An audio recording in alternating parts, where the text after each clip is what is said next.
From PRX, this is Living on Earth. I'm Jenny Doring. And I'm Ainsley O'Neill. The danger of heat when it comes to health. Heat can be bad for many, many chronic health conditions, whether it's diabetes or heart disease, even what we call neurodegenerative disorders like Parkinson's and Alzheimer's. The more we look at it, the more we realize heat is not unlike the proverbial straw on the camel's back. Also, a new Black land trust purchases its first property. Having the opportunity to just walk up and open the gate as if it was my house and opening the door and walking there for the first time, it kind of like made me breathless for a second, where I really held the key to allow the community to come onto this land with me. Plus, climate and environment in the first presidential debate of 2024.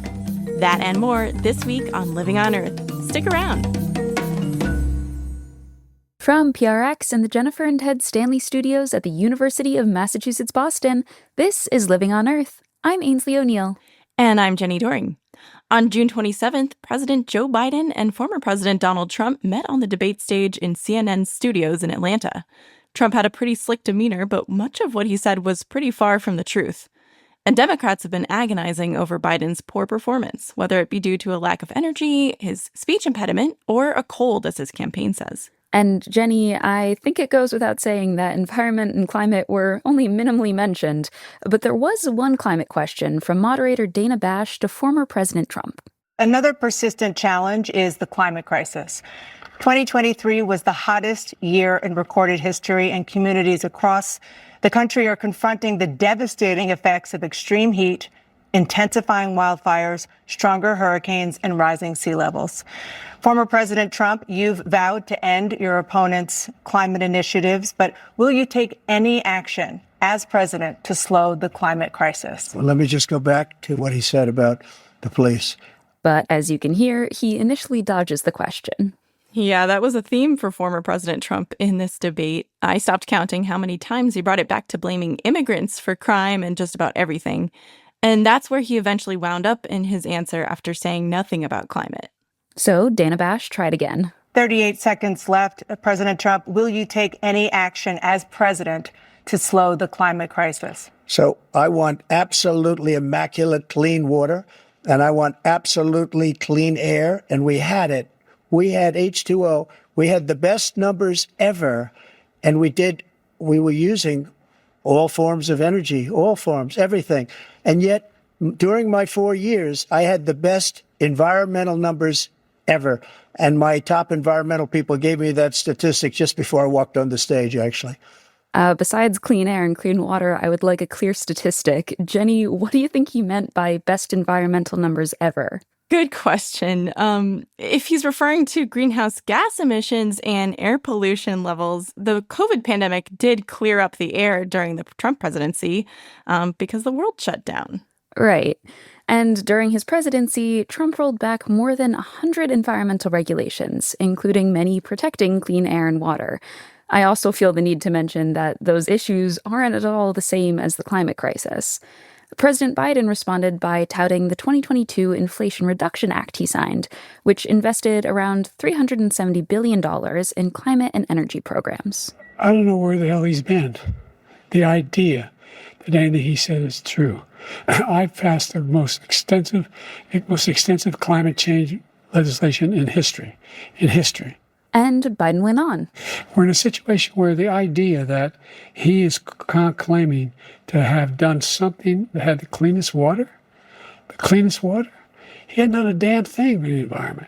He pulled out of the Paris Peace Accord, Climate Accord. I immediately joined it because if we reach 1.5 degrees Celsius at any one point, where there's no way back. The only existential threat to humanity is climate change. And he didn't do a damn thing about it. He must undo all that I've done. You heard President Biden mention 1.5 degrees Celsius, and of course, that's the goal set by the Paris Agreement for the global temperature increase above pre-industrial levels that we're looking to stay under in order to avoid disastrous tipping points. Disastrous is right. And by the way, the latest U.S. government figures say that in 2023, the global average temperature increase was already 1.36 degrees Celsius. Some experts say we're even actually over 1.5 degrees. But you didn't hear former President Trump acknowledge the risks his opponent called existential for humanity. The Paris Accord was going to cost us $1 trillion, and China nothing, and Russia nothing, and India nothing. It was a ripoff of the United States. And I ended it because I didn't want to waste that money because they treat us horribly. We were the only ones. It was costing us money. Nobody else was paying into it. And it was a disaster. The idea is that we, in fact, we were the only ones of consequence who were not members of the Paris Accord. How can we do anything? We're not able to, the United States can't get its pollution under control. One of the largest polluters in the world, number one. We're making significant progress. By 2035, we will have cut pollution in half. We have made significant progress, and we're continuing to make progress. We set up a climate corps. There's thousands of young people who learn how to deal with climate, just like the Peace Corps. And we're moving in directions that are going to significantly change the elements of cause of pollution. But the idea that he claims that he has the biggest heart up here and he's really concerned about pollution and about climate, I've not seen any indication of that. Yeah, so Ainsley, I guess we got some talk about climate, but not that much for a 90-minute debate. Yeah, honestly, I had pessimistically predicted that we wouldn't have any discussion of environment and climate. And I really feel like I was almost right. Not only was the single question half taken up by other topics, but I think we nearly got more discussion over the candidates' golf games. Oh, yeah, I think you're right. Well, Inside Climate News reporter Phil McKenna was also listening into the debate. So, Phil, I have to know, what's your handicap? Yeah, well, so I'm not much of a golfer, but I certainly could carry my own bag. I'm sure you could. Yeah, but it is disappointing to see the major candidates for the most powerful job in the world talk about golf when the world is on fire. The U.S. just sweltered under a heat wave that affected 110 million people. There are wildfires raging in California, and yet there was very little serious discussion in this debate on climate change, which truly is the existential threat of our time. Well, besides this debate, what have these candidates been saying and doing about this existential issue? Well, whatever you make of Biden and his performance in this week's debate, I can't think of a more stark difference on any issue between the two candidates than the issue of climate change in this election. On the basic science, Trump has repeatedly called climate change a hoax created by the Chinese to hurt the U.S. economy. As for pulling the U.S. out of the Paris Accord, even business leaders urged Trump to stay in the agreement. Biden, on the other hand, has re-engaged the U.S. in international climate talks. Oh, yeah, by the way, Phil, what was this thing that we heard former President Trump say in this debate about the Paris Accord costing the U.S. trillions of dollars? Yeah, that's not true. Though under Biden, the U.S. has pledged $11.4 billion annually to assist vulnerable countries in developing clean energy and adapting to climate change. And domestically, Biden passed the most significant climate legislation in U.S. history, targeting hundreds of billions of dollars in tax credits towards clean energy, transportation, and building initiatives. That was something he did briefly mention in the debate, but he missed an opportunity to really engage and highlight the jobs and economic growth that's come from it. Yeah, for example, electric vehicle jobs got no coverage at all in the debate. Right. Those EV tax credits and incentives for manufacturing EVs in America that Biden passed in the Inflation Reduction Act went unmentioned. Trump, by the way, at one point in the debate, obliquely referred to the Inflation Reduction Act as a green new scam, and he's repeatedly said that he'll roll it back if elected to another term. Now, that would be difficult to do for two reasons. One, it was passed by Congress, so it can't be easily undone. And two, a lot of red states, and states run by Trump supporters, are benefiting from billions of dollars of investment spurred by the IRA. For example, Republican South Carolina Governor Henry McMaster is a big Trump supporter, but his state is also a leader in clean energy projects following the passage of the Inflation Reduction Act. McMaster will not want those investments to go away. Now, President Biden has not been absolutely perfect on climate. I mean, like every other president, he has approved fossil fuel projects on federal lands, after he promised to halt drilling. But Phil, how does that compare to his opponent? It's really night and day. You know, early on in the debate, Trump had this phrase, liquid gold under our feet, referring to fossil fuels. And throughout his first term, he cozied up to the industry. He opened up the Arctic National Wildlife Refuge to drilling and tried unsuccessfully to bring back coal. While Biden just recently put a moratorium on new coal mining on federal lands in Wyoming's Powder River Basin. This is a region that produces more coal than any other in the country. And Biden really has done a lot to boost clean energy like wind and solar, to help the nation transition away from fossil fuel use. Trump, on the other hand, has spent a lot of time in speeches recently mocking wind energy and EVs. And I was a little surprised Biden did not hold Trump's feet to the fire about this dinner with oil and gas executives that Trump had back in April. He reportedly asked them to spend $1 billion on his campaign, and in return, he promised to lift a Biden administration pause on approvals for new liquefied natural gas export terminals, something the fossil fuel industry would love to see happen. Phil, another environmental issue we completely skipped over in the debate was conservation and public lands. How did the candidates stack up there? Well, during his presidency, Trump did sign the Great American Outdoors Act, which fully funded the Land and Water Conservation Fund, although an executive order under his administration actually undercut it by giving state governors and local lawmakers the ability to veto federal land acquisitions made through that very same fund. What's more, he also slashed national monuments, including Bears Ears, which Biden then restored. Now, Phil, what about public and environmental health? It didn't seem to be much there. Well, with just a couple minutes to go, Biden made a brief reference to getting lead out of water pipes. And in May, his administration announced $3 billion for replacing all lead pipes nationwide within a decade. You heard former President Trump mention clean air and clean water, but during his first term, he rolled back regulations such as rules limiting mercury emissions from coal plants and methane from oil and gas drilling. His administration also weakened rules on toxic discharges into waterways from coal ash and power plants. Biden's first term has been spent in part putting protections like those back in place. So, Phil, as we mentioned, a lot of the chatter about this debate isn't actually about the substance of what the candidates said, but it's about the performance. Democrats seem to be agonizing about President Biden's shaky voice and talking about possible replacements, maybe Vice President Kamala Harris or California Governor Gavin Newsom. Yes, President Biden has sent Vice President Harris out to make public appearances to drum up support for the climate initiatives in the Inflation Reduction Act. And Governor Newsom has put his state on an ambitious path towards net zero carbon emissions by 2045.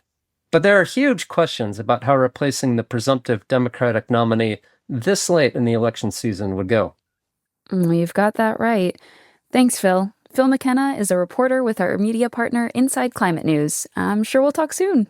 Thank you. Thanks, Phil. Thanks, Ainsley.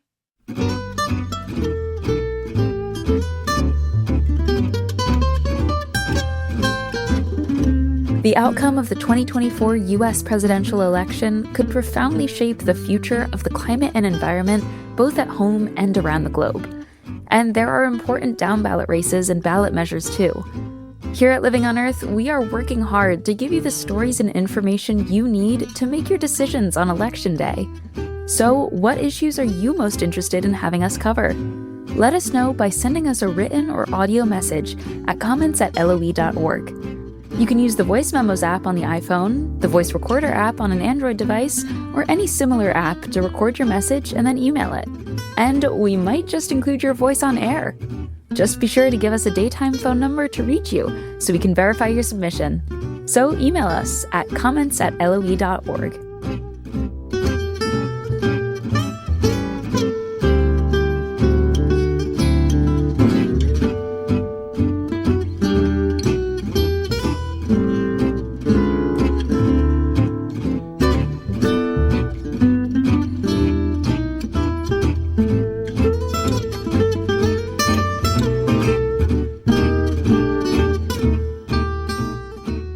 Coming up after the break, how you can stay safe on hot summer days. Stay tuned to Living on Earth. Hi, I'm Steve Kerwood, host and executive producer of Living on Earth. LOE's fiscal year ends June 30th, and your donation today helps us continue our work in the coming year.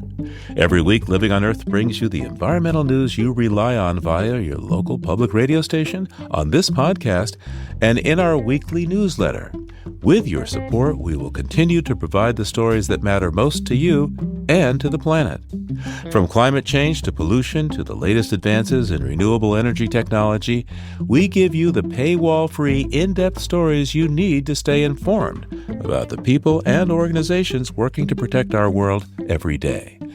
I hope you'll consider supporting LOE right now before our fiscal year ends. Visit LOE.org and click Donate to make a contribution. And thank you for your support. It's Living on Earth. I'm Jenny Doring. And I'm Ainsley O'Neill. This summer is gearing up to be one of the hottest, if not the hottest ever in recorded history.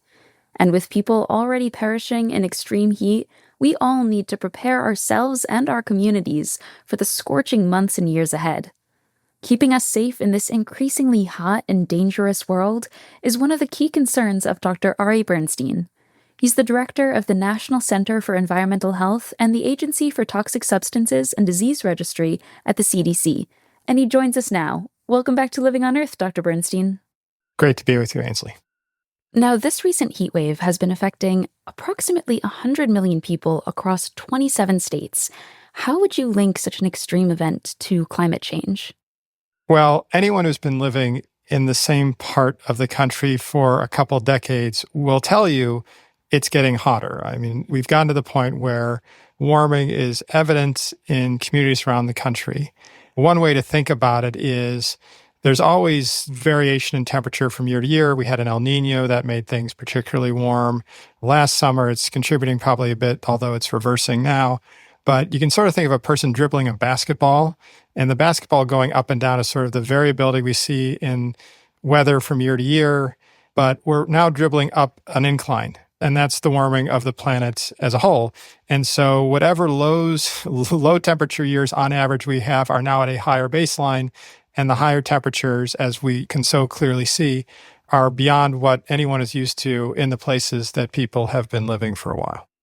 And could you delve into the effects of these record-breaking high temperatures, both for the individual person, but also for our communities? Heat can be radically misunderstood in terms of what it means to people, let alone everything in the world around us. In medical school, when I was taught about heat, it was about so-called heat-related illness, which is not sort of anything bad that can happen to health when it gets hot out. It really refers to very specific clinical problems like heat stroke. The evidence is clear, though, that when it comes to health, heat can be bad for a lot of things. Many, many chronic health conditions, whether it's diabetes or heart disease, even what we call neurodegenerative disorders like Parkinson's and Alzheimer's. But the effects of heat on health go way beyond that. So we know that heat affects, for example, learning in childhood. It really can affect how people do on tests. And in some cases, when you're taking like a high stakes test, whether that's the SATs or the Regents exam, the implications of not doing well on those tests is a big deal. Heat can affect how safe it is to work outside and how productive workers can be. We even see effects on people working indoors, and especially in places that may not be adequately air conditioning, in terms of injuries, but also mistakes that people might make while working. And the more we look at it, the more we realize heat is not unlike the proverbial straw on the camel's back. So you take an existing challenge we face, whether it's health or economic, and too much heat makes it harder to get over that. And so we're at CDC really focused on trying to prevent what are entirely preventable harms from heat to health. We're really focused on communities and individuals who we know are most at risk. Those are people who have significant chronic medical problems, don't have access to air conditioning, or can't afford it, and people who are socially isolated, among many other factors that we know really can up the risk of heat to health. Well, let's talk for a moment about these vulnerable populations, the very old, the very young, the unhoused, the isolated. How does the CDC address this discrepancy? So our job at CDC is to protect health and improve lives. So we have, for many years, supported programs in states, and I would say that the best innovations we have in this country around getting to those most at-risk communities are happening at the local level. because the pathways to safety, as I like to call them, around heat are really locally best defined. And so we've seen, whether that's in Maricopa County, where there's a tremendous challenge with just the extraordinary temperatures. It was over 110 for over a month in Phoenix last year. And they are working tirelessly to figure out how to deal with that challenge to people who lack housing, who have substance use disorders in particular. So one of our primary responsibilities is how can we best spur innovation and support the activities at local levels that are really focused on that.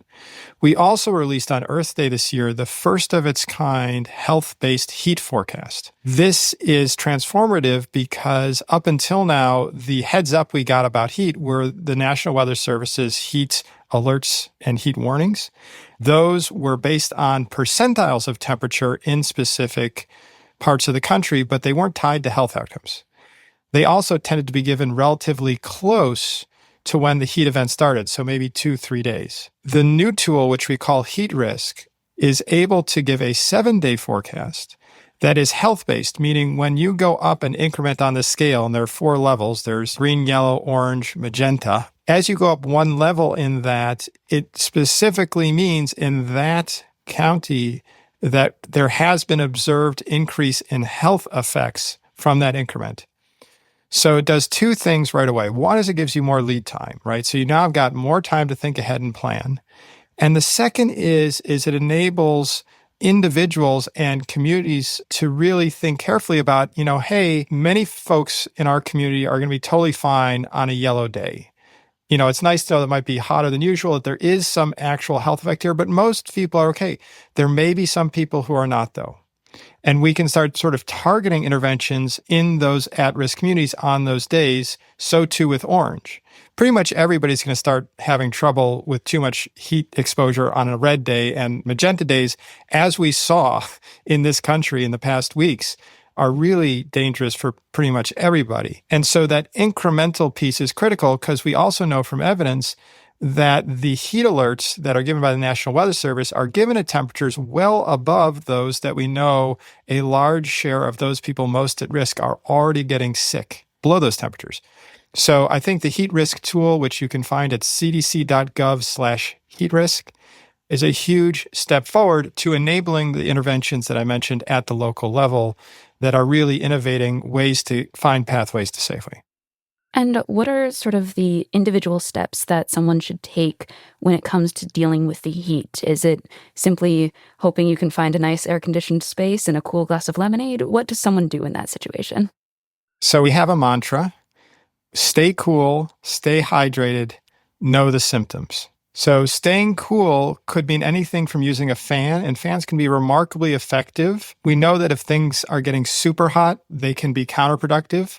We generally suggest that fan use is helpful well into the 90s. But, above that, you can run into situations where heat, like a convection oven, the fan can actually increase heat absorption into the body. But fans are really good.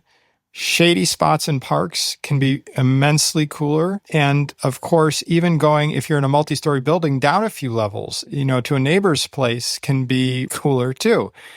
Then, of course, there's air conditioning, with the main challenge being it's expensive. And during these recent heat waves, we had power outages. And so relying solely on air conditioning, again, thinking about the folks who have the hardest challenge in accessing air conditioning, we obviously need it, but we need to think about the layers of protection we can put in before we are wholly reliant on air conditioning. And unfortunately, there are more and more days when you need AC.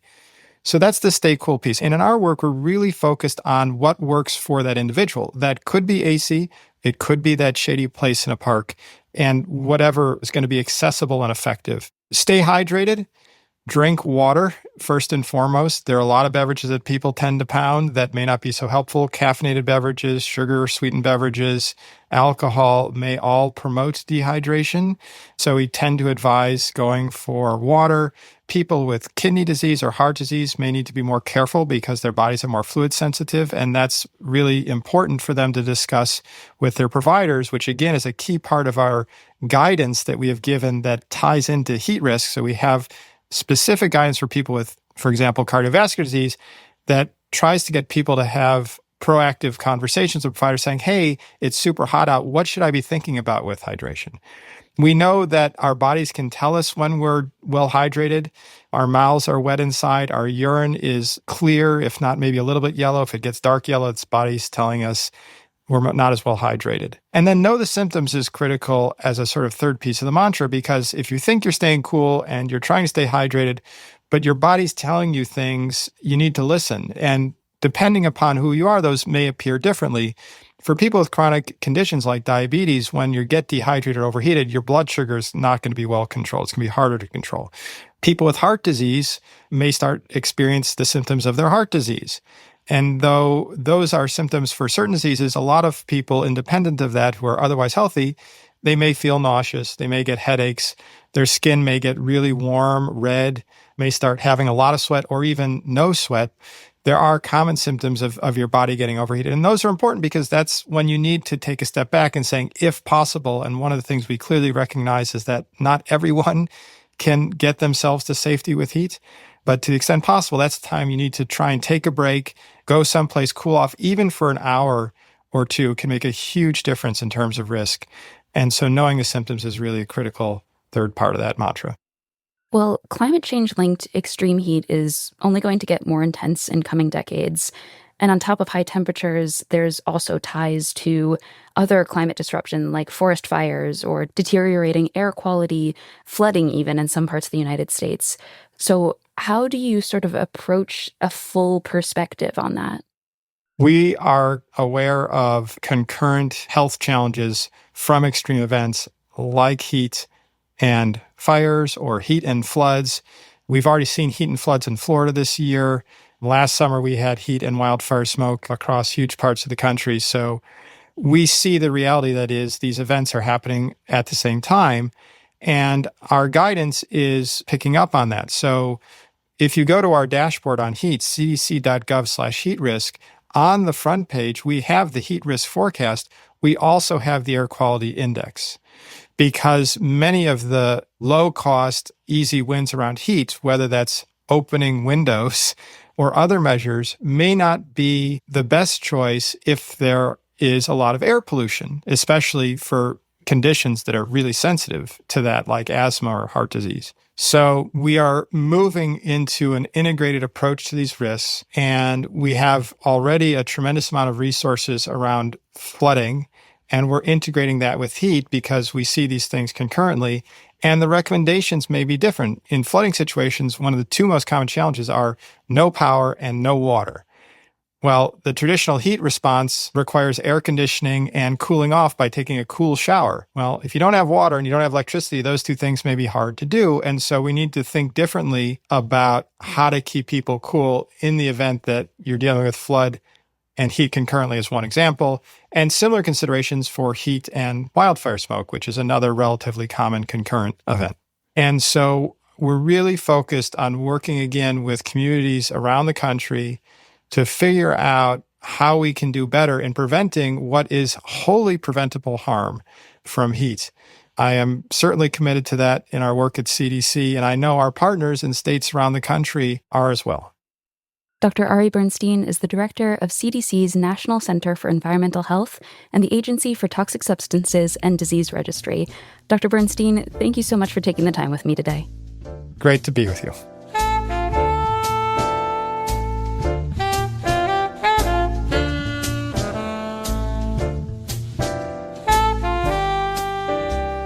On the line with me now from Atlanta, Georgia, is Peter Dykstra. He's going to take a look through the history books for us today. Hey, Peter, what do you have?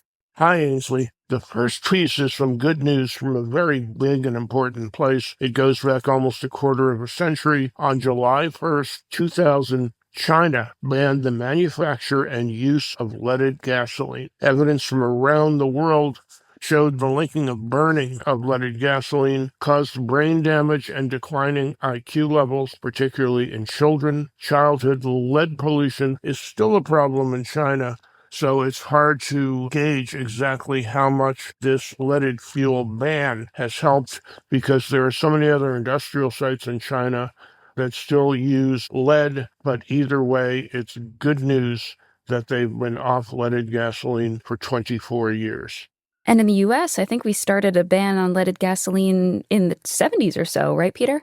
Yes, we did, but there are still some uses here and there for leaded gasoline in the United States, still perfectly legal. One is general aviation. Small propeller-driven planes can use leaded fuel, and some lawn equipment can also use leaded fuel, but for the most part, it's been gone, and the beneficial health impacts show very strongly here. Yeah, it's a boon for, a young person's health and development. And Peter, what else do you have for us this week? Also from the year 2000, how can you not love a species called the jackass penguin? There are 18,000 jackass penguins that were in danger from an oil slick, along with other wildlife that were airlifted out of the path of a slick from a sunken Panamanian tanker. This near the South African city of Cape Town. The South African National Foundation for the Conservation of Coastal Birds organized the rescue, and it successfully moved jackass penguins, also known by the somewhat more polite name of African penguins, out of harm's way from the slick. I love those penguins, Peter. I get to see them all the time at the New England Aquarium, but never 18,000 at once. That's quite the rescue. That'd be a problem for an aquarium, but one other thing that one of the sites of this rescue is famous for, Robben Island, right near Cape Town, took the brunt of some of the spill. If you've heard of Robben Island before, it's probably because it's also home to the infamous prison where Nelson Mandela was held for so many years. Peter, I've got to hand it to you. Only you can somehow get a fact about a jackass penguin and a fact about Nelson Mandela into the same sentence. And only on Living on Earth. All right. Thank you, Peter. Appreciate you bringing these stories from the history books. And we will talk to you again soon. Peter Dykstra is a contributor to Living on Earth. Thanks, Ainsley. We'll talk to you soon. And there's more on these stories at the Living on Earth website. That's LOE.org. By the way, those African penguins, or jackass penguins as they are sometimes known, really do make a racket.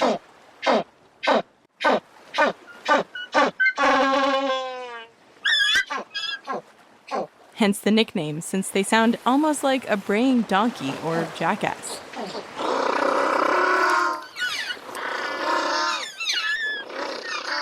They're from the coasts of South Africa and Namibia, and like many birds, are threatened by climate change and overfishing.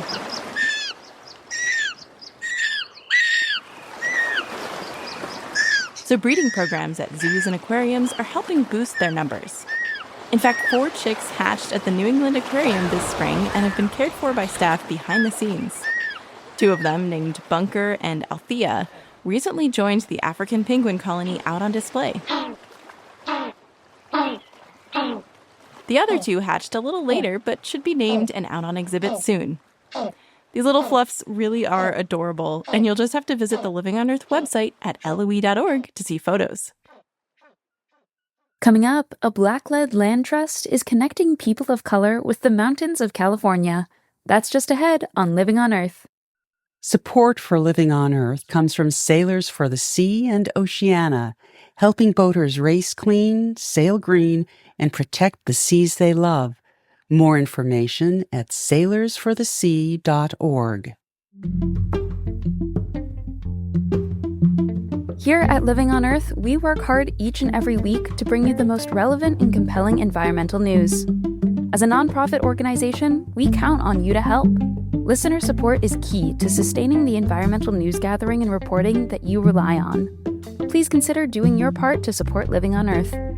A monthly donation is the very best way to ensure LOE's work continues week after week.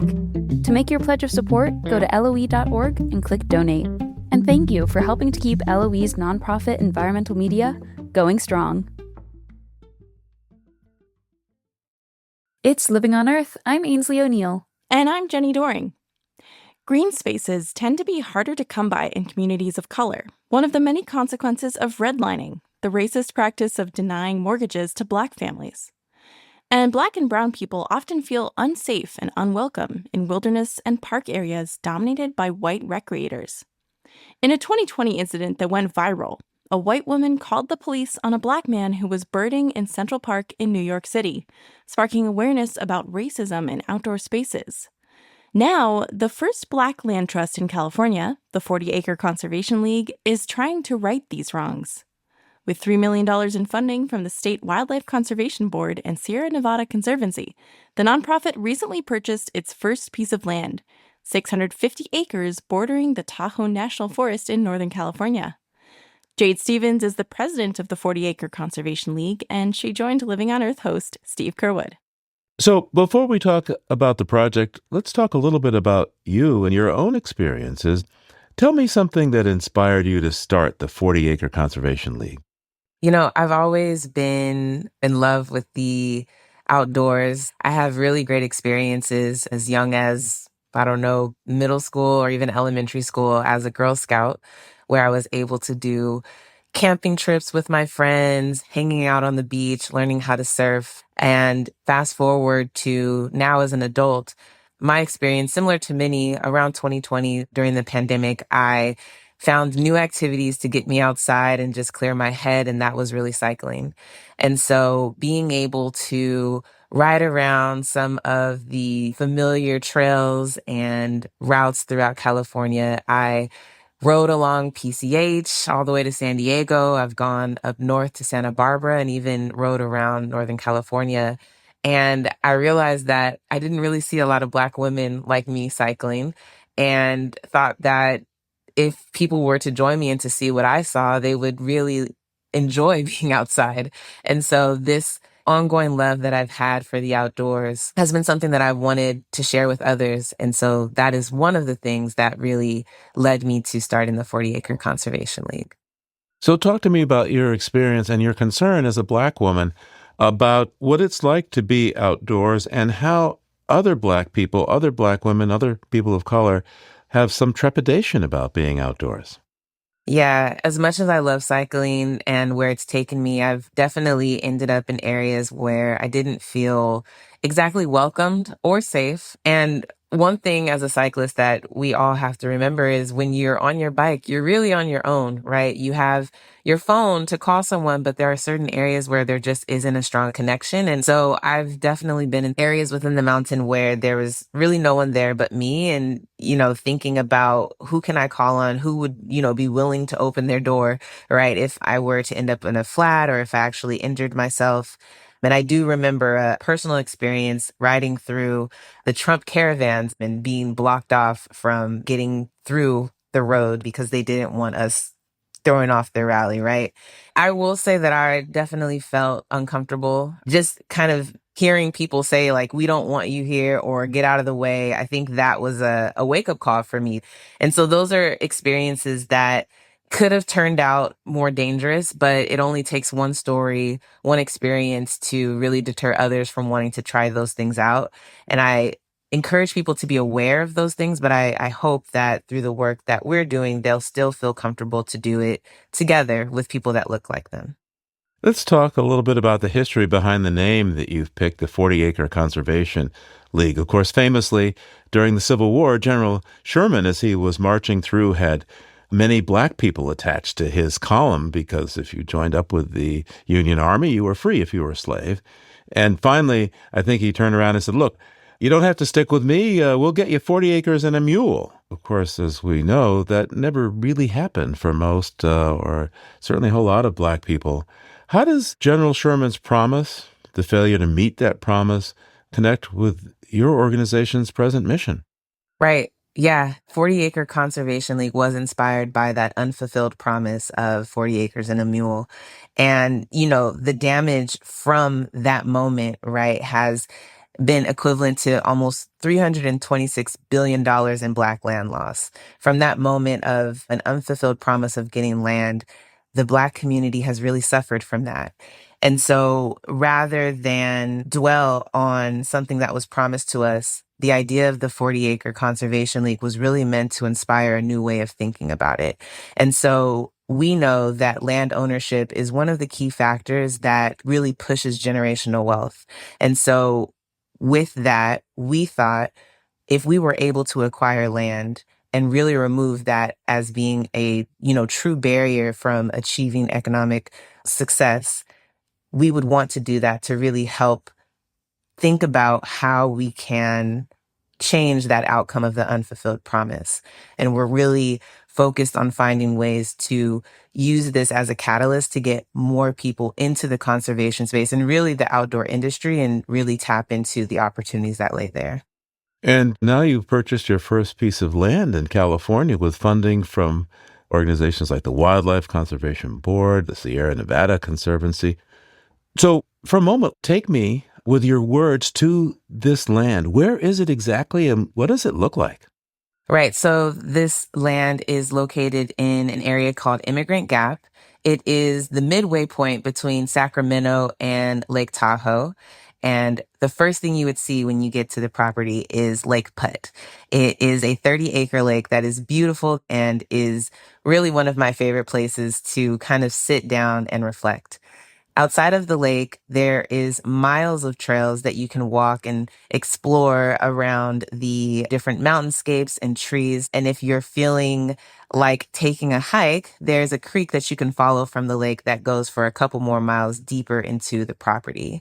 If you're familiar with Lake Tahoe and the Tahoe National Forest, that is one of the major borders around our property.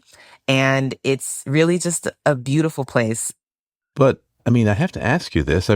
That territory tends to have mountain lions as well. How safe is it to hike in there?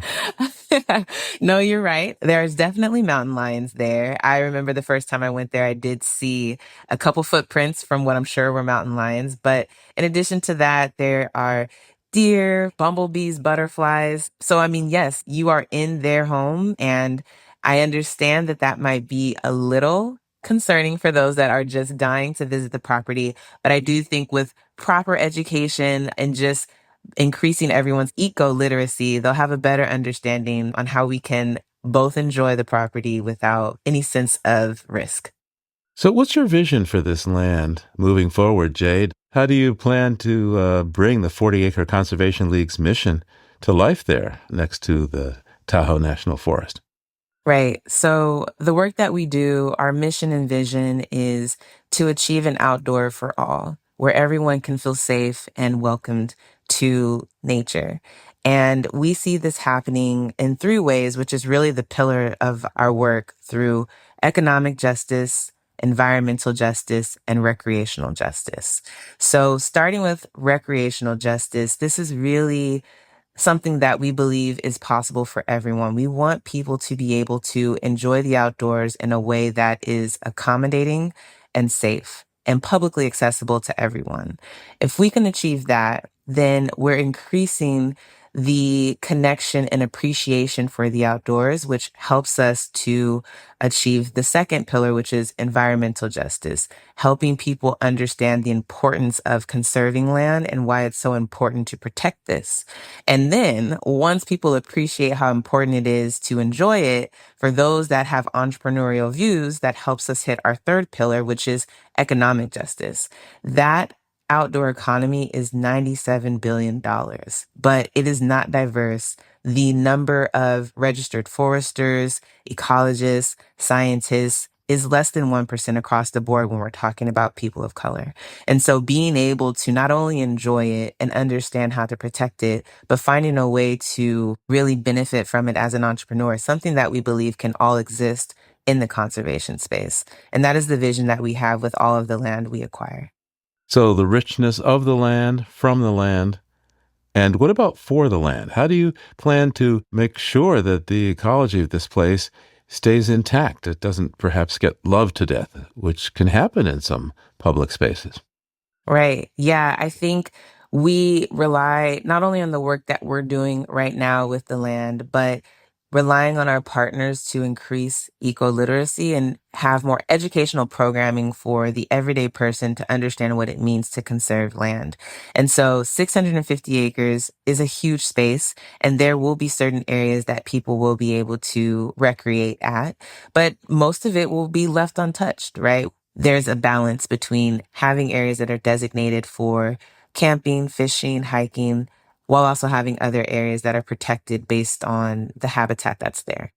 California is a risky place for wildfires. How do you plan to deal with that threat in the coming years and decades as climate change continues to get worse? It's getting hotter and hotter. Yes, climate change is something that we are actively following. When we chose this land, we knew that it was in a wildfire risk zone, and those across the country know California is synonymously associated with wildfires. And so we received funding to do two things. One, which is public access planning, and the larger part is forest health and restoration. And that is a huge part that can help us respond to wildfire risks. And so our job now is to identify areas that have an overgrowth of shrub or an overgrowth of fuel that could really give way to a spread of wildfire and clearing that out. So that work is already underway. It's something that will be continuous, where we are identifying sections within the property that needs to be restored and removed. And that's something that we're constantly seeking funding for, to continue the work, to do our part in reducing the chances of wildfire in that area. So, what do you hear from people of color about your project and how they experience the outdoors? How crucial do they see space like this being? You know, you just took me back to a letter that we received when we announced the acquisition of our first land. And it came from an inmate at San Quentin prison. And he wrote us a letter after watching a news segment that we acquired this land. And I'm not going to lie, I got a little emotional because I was not expecting that. But his letter was just filled with gratitude that he was inspired, even though that he was in a cell, that he was inspired that when he would be released, that he would have a place to go to. Growing up in LA, seeing people that have never, left their block, he now is looking forward to the opportunity to go to a place that he feels welcome.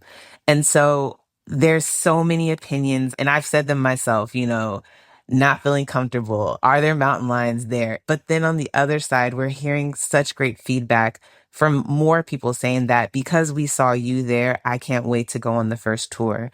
And so that's really inspiring and motivating for us, that being able to just plant the idea into the community that, we belong, is something that we want to continue and really start a movement. So, Jade, this is just your first piece of land that you have helped acquire for the public of color. What are you hoping the 40 Acre Conservation League will accomplish in the next, 10, 20, 30, 40, 100 years? Our goal after this first land acquisition is to continue to acquire more land in different terrains. We have a formula that really guides the property we go after.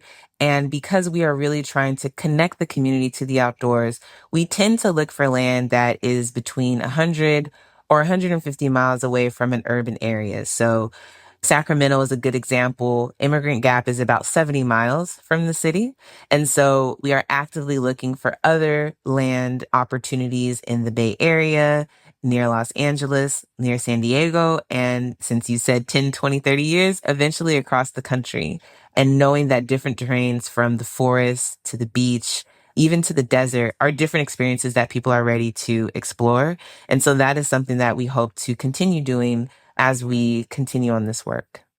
Jade, take me back to the moment when you realized that you wanted to have open space for people of color, and that you were the one that could somehow make that, or at least help make that happen. Right. Again, you are taking me back to these great memories when I got the key to the gate that opens for the property. And we had many moments, from the board approving us for the funding and having visited the land already from the previous owners, but having the opportunity to just walk up and open the gate as if it was my house, and opening the door and walking there for the first time, it kind of like made me breathless for a second, where I really held the key to allow the community to come onto this land with me. And so it was so memorable, but also really symbolized exactly what you said, that I now have the responsibility to really do my part in building this connection with nature and really improving the relationship for people of color with nature. And so it's something that I don't take lightly. It's something that makes me excited because I personally love the outdoors, and I just can't wait to share this with everyone. That's Jade Stevens, president of the 40 Acre Conservation League, speaking with Living on Earth host Steve Curwood.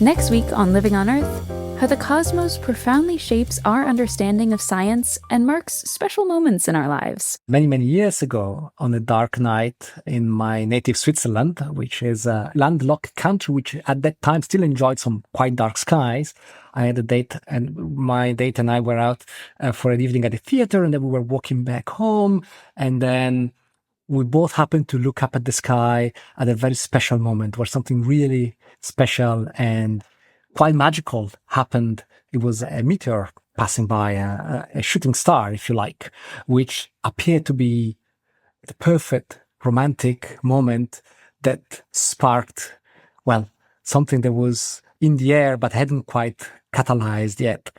And many years later, when I actually came to reflect about my personal trajectory and history, I found myself looking into my wife's eyes, and I saw the very same falling star reflected in there still, because that date, that night, later on, 25 years plus later, that girl had become my wife. Tune in to Living on Earth next time to hear the author of Starborn, how the stars made us and who we would be without them.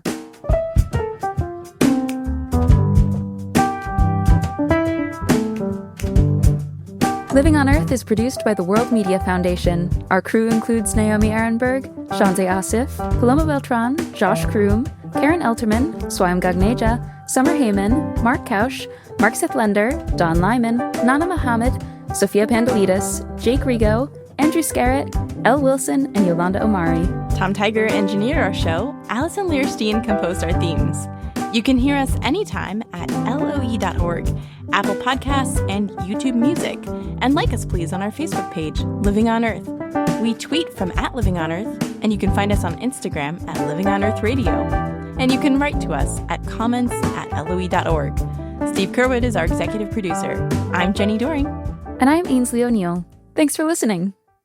Funding for Living on Earth comes from you, our listeners, and from the University of Massachusetts, Boston, in association with its School for the Environment, developing the next generation of environmental leaders, and from the Grantham Foundation for the Protection of the Environment, supporting strategic communications and collaboration in solving the world's most pressing environmental problems.